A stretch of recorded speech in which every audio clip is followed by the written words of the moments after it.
So first vlog for the day bago tayo mag-charge ng cellphone. So, yung angle sa related rates, sa related rate problems, bakit tangents?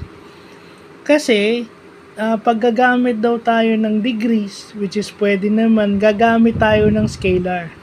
Wala naman tayong scalar kasi angle measure yon. Angle measure, yung sine, cosine, tangent, yung trigonometric functions is best suitable in radians kasi yun naman talagang origin nila. Ang origin ng trigonometric functions, ang reference nila is radians, hindi degrees. So mas madali.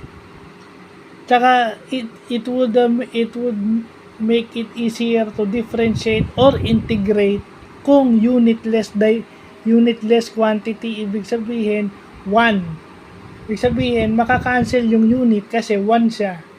1 yung parehong unit, kumbaga magkapareho. Mas madaling mag-differentiate, mas madaling mag-integrate. So, ang angle natin ay laging radians per second para mas madali, o radians. So, yun yung bagong concept. Kasi, tingnan nyo, learning these concepts in calculus, mas ma-appreciate nyo sa gumagamit ng Visual Basic, o gumagamit ng kahit na anong programming languages. Ang standard ng angle measure, kung kayo ay gagawa ng engineering software or architecture software na kailangan yung mga angles is radians. So, syempre, alam naman natin yung pag-convert ng radians to degrees, di ba? 180 over pi lang yun, tapos yung given.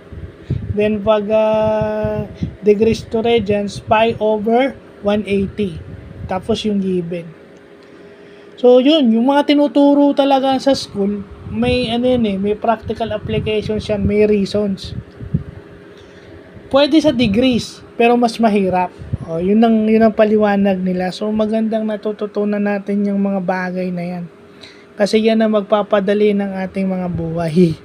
So, hindi kasi, di ba, maintindihan mo na bakit ang standard ng angle measures always, lalo na sa Microsoft, is always on radians.